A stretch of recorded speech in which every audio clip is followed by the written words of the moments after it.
আর এবার যে খবরের দিকে নজর রাখবো, চাঞ্চল্যকর খবর। এবার ইডি দপ্তরে হাজিরা দেবেন মন্ত্রী চন্দ্রনাথ সিনহা। দেখাবো সেই দৃশ্য যেখানে ইডি দপ্তরে তিনি হাজিরা দেবেন, এমনটাই জানা যাচ্ছে।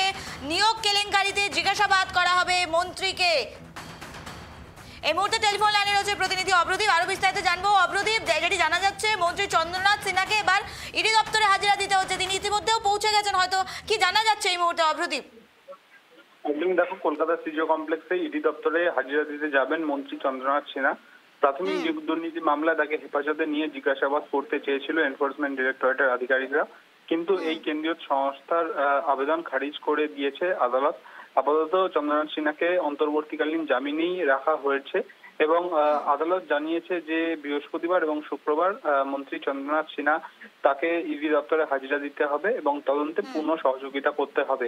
এই দুদিন জিজ্ঞাসাবাদের পর প্রয়োজন পড়লে ইডি তাকে কিন্তু আবারও ডাকতে পারে, তেমনটাই কিন্তু আদালতের তরফে জানানো হয়েছে এবং মন্ত্রীর তরফেও জানানো হয়েছে যে তিনি হাজিরা দেবেন এবং আদালতের তরফে একটা সময়সীমা বেঁধে দেওয়া হয়েছে জিজ্ঞাসাবাদের, তেমনটাই কিন্তু আদালত সূত্র মারফত জানা যাচ্ছে।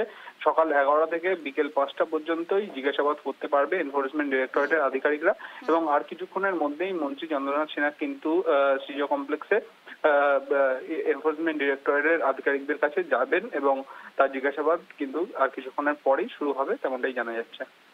বেশ, ধন্যবাদ অভ্রদীপ আমাদের সঙ্গে থাকার জন্য। যে খবরের দিকে নজর রাখছি, ইডি দপ্তরে হাজিরা আর চন্দ্রনাথের নিয়োগ কেলেঙ্কারিতে জিজ্ঞাসাবাদ করা হবে। আপাতত হেফাজতে নয়, জামিন বহাল। বৃহস্পতি এবং শুক্রবার হাজিরার নির্দেশ দেওয়া হয়েছে মন্ত্রী চন্দ্রনাথ সিনহাকে।